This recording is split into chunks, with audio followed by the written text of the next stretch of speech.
これより会議を開きます。日程第一、議員ガーシー君懲罰事犯の件を議題といたします。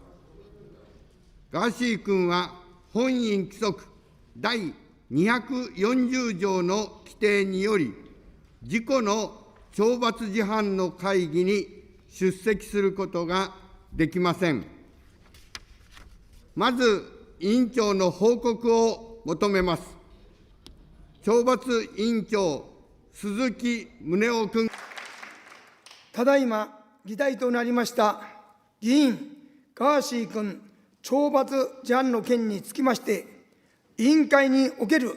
審査の経過と結果をご報告申し上げます。本件はガーシー君が議院運営委員会理事会の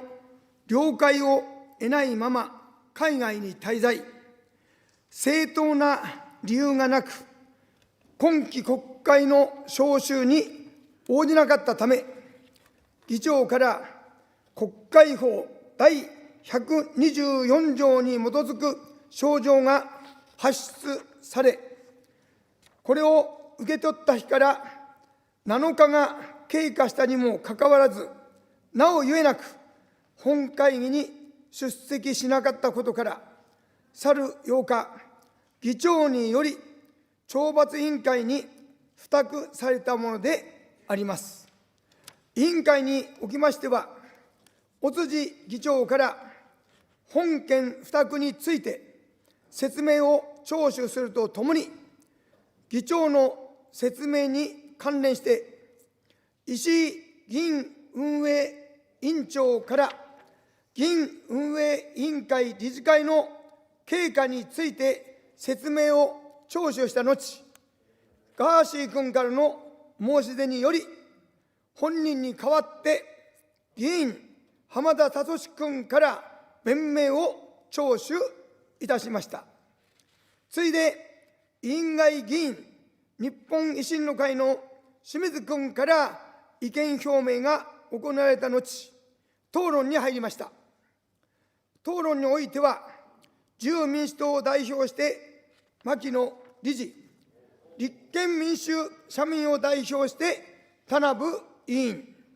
公明党を代表して横山委員、国民民主党・新緑風会を代表し船山委員、および日本共産党を代表して井上理事より、ガーシー君に対し、国会法第122条第2号に、公開議場における陳謝の懲罰を課すべきであるとの意見がそれぞれ述べられました。討論を終局し、採決の結果、全会一致をもって議員ガーシー君に対し、国会法第122条第2号による公開議場における陳謝の懲罰を課すべきものと決定いたしました。陳謝文案につきましては、本院規則第241条により、懲罰委員会が起訴することとなっていることから、次のとおり決定した次第でございます。陳謝文案を朗読いたします。陳謝文案。私は参議院議員として国会に登院し、審議に参画すべく立場であるにもかかわらず、議員運営委員会理事会の了解を得ないまま海外に滞在し、国会法第5条および参議院規則第1条に違反して召集に応じず、議長から招状を受け取った日から7日が経過したにもかかわらず、ゆえなく本会議に出席しなかったことにより、院内の秩序を乱し、本院の信用を失墜させたことは、誠に申し訳なく、深く自責の念に堪えません。ここに謹んで陳謝いたします。以上でございます。右、ご報告申し上げます。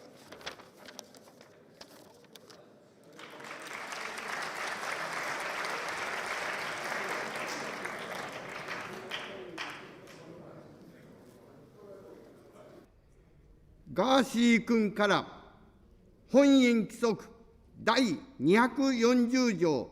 正し書きの規定により、浜田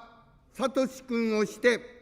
代わって一身上の弁明をさせることを求められております。発言を許します。浜田聡君。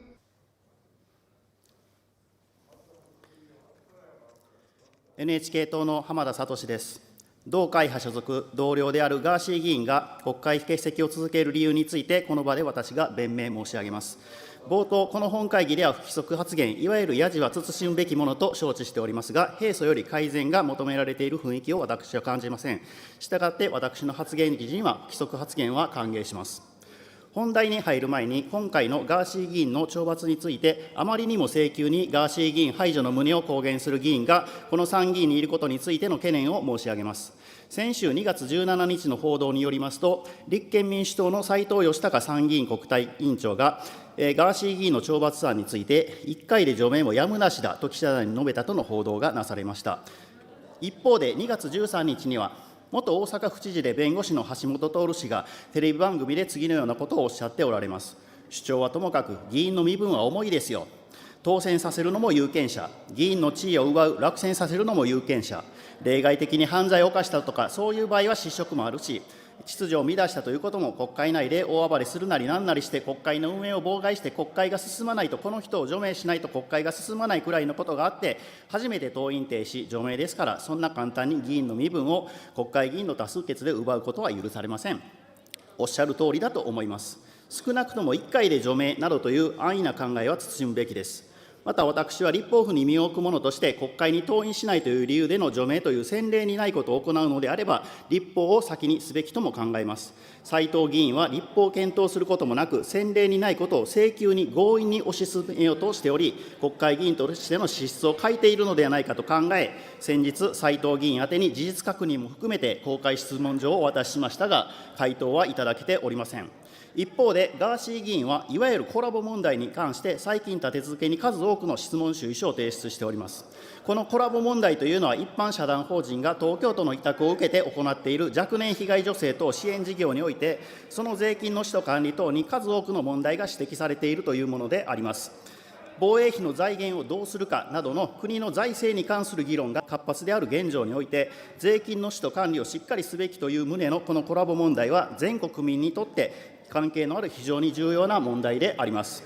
このコラボ問題は、その税金の使途管理等について、インターネット上では数多くの問題が指摘されているにもかかわらず、その問題が主要メディアに取り上げられることは少なく、逆にコラボを擁護する趣旨の報道が数多くされており、その問題の闇を感じております。国民の納めた税金が不適切な形で一部の団体に渡っていることも指摘されつつあり、数多くの利権が絡んでいることは想像に難くありません。多くの国政政党がこの追及に及び腰である中、参議院では音喜多駿政調会長が中心となって、日本維新の会が追及の動きを見せていることについて、私は一国民として敬意を表し、感謝を申し上げます。また、東京都議会では自民党の川松真一郎議員が、そして川崎市議会では、これまた自民党の浅野文直議員が、このコラボ問題についてしっかりと追及していることについても、同じく敬意を表し、感謝を申し上げます。一方、立憲民主党は以前より国会の内外において、このコラボを積極的に擁護する活動をしていることを承知しております。この度、立憲民主党がガーシー議員の除名処分を急ぐ姿勢を見せたことには大きな問題があります。先日したとおり、多くのメディアはコラボのずさんな税金の使途の問題等の報道をしない中、注目度の高いガーシー議員がこのコラボ問題を質問主意書として提出していることから、どうしてもメディアがこのコラボ問題を取り上げざるを得ません。そして今後もガーシー議員がその議席を有する間は、コラボ問題を追及する質問主意書を多数提出することが想定される中、立憲民主党やそれと結託している可能性が考えられるメディアとしては非常にまずい事態となることが想像されます。そこでガーシー議員を除名に追い込み、質問主意書を提出できなくすることで、このコラボ問題に注目が集まることを防ごうとしている可能性をここで指摘させていただきます。ガーシー議員は昨年の第26回参議院通常選挙において、日本に帰国せず選挙を戦い、海外から議員活動をすると公言して、比例代表で28万7714票という個人得票を得て当選しました。ガーシー議員はまさに現代の多様な価値観から生まれたものであり、少数派の強い民意をこの選挙結果からも感じ取ることができます。立憲民主党がガーシー議員を早急に排除しようとする発言は、日本の議会制民主主義の観点からも少数派が抑圧されかねない極めて危険な発言です。立憲民主党が今回のように少数派を排除する発言をしたこと、そして私の公開質問状を無視していることは、同党がかねてから訴えている少数派擁護の姿勢がまがいものの可能性を示唆していると考えられることも申し添えます。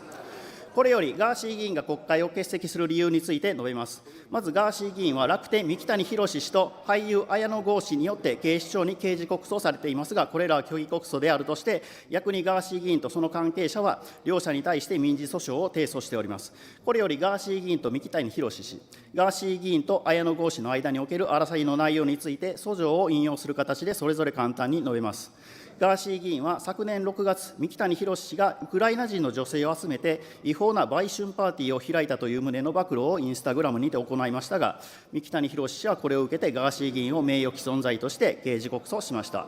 また、ガーシー議員は昨年5月、綾野剛氏が過去に当時17歳であった女性に飲酒をさせ、大阪市内のホテルに連れて未成年淫行に及んだ旨の暴露を当該本人同伴で YouTube にて行いましたが、綾野剛氏はこれを受けてガーシー議員を名誉毀損罪として刑事告訴しました。ガーシー議員の行為は三木谷浩氏や綾野剛氏の社会的評価を低下させる行為ではありますが、暴露内容は真実であり、三木谷浩氏という上場企業の代表者、そして綾野剛氏という国民的俳優、そしてそれらを扱うメディアの在り方に対する問題提起の目的でこのような暴露を行っており、公共性及び公益目的が認められ、違法性が阻却されると考えられます。両者による刑事告訴に対抗するため、ガーシー議員が綾野剛氏を、そして NHK 党が三木谷浩氏をそれぞれ被告とした民事訴訟を昨日、東京地裁に提訴しています。かねてより三木谷浩氏、また綾野剛氏所属の芸能事務所株式会社トライストーンの山本又一郎社長はいずれも内閣官房副長官木原誠二氏と親密であることが知られております。以上から現在被告人であるガーシー議員は、被告人のまま帰国すると国家権力により不当な拘束を受ける危険性を排除できないと考えております。したがって、こちらが対抗して提訴した民事訴訟の結果が出て、この2人の虚偽告訴の事実が明らかになり晴れて被告人でなくなるまでは、ガーシー議員は帰国登院をしません。最後に試験ではありますが、ガーシー議員にご投票いただいた28万人の民意に反して、今後、ガーシー議員は除名に進みそうな雰囲気を私は感じており、忸怩たる思いです。ガーシー議員が立憲民主党という巨大国政政党、そして楽天という巨大企業、トライストーンという芸能事務所などを敵に回した結果、メディアから一方的に悪役として報道され、国会で除名・排除される、つまり少数派が多数派に排除される、そのプロセスを国民の皆様にはしっかりと注視していただき、現状の日本の政治の問題点、そして今後の日本の進むべき方向を考えていただけますと幸いです。以上、私からガーシー議員が国会欠席を続ける弁明を終わります。ご清聴ありがとうございました。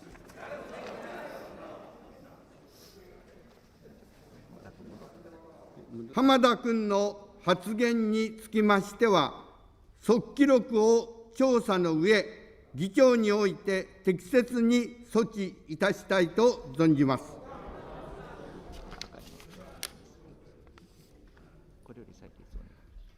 これより採決をいたします。本件の委員長報告は、公開議場における陳謝でございます。本件を委員長報告のとおり決することに賛成の諸君の起立を求めます。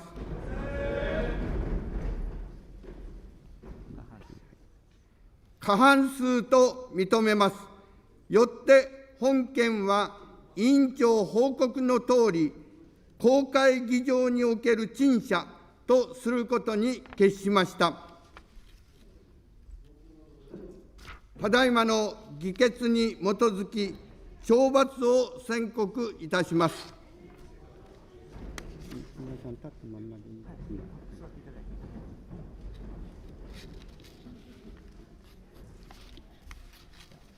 国会法第122条第2号の規定により、ガーシー君に対し、懲罰委員会起草の陳謝文による公開議場における陳謝を命ずる。なお、陳謝の意の表明につきましては、ガーシー君が出席しておりませんので、適当の機会に議長よりこれを命じます。本日はこれにて散会いたします。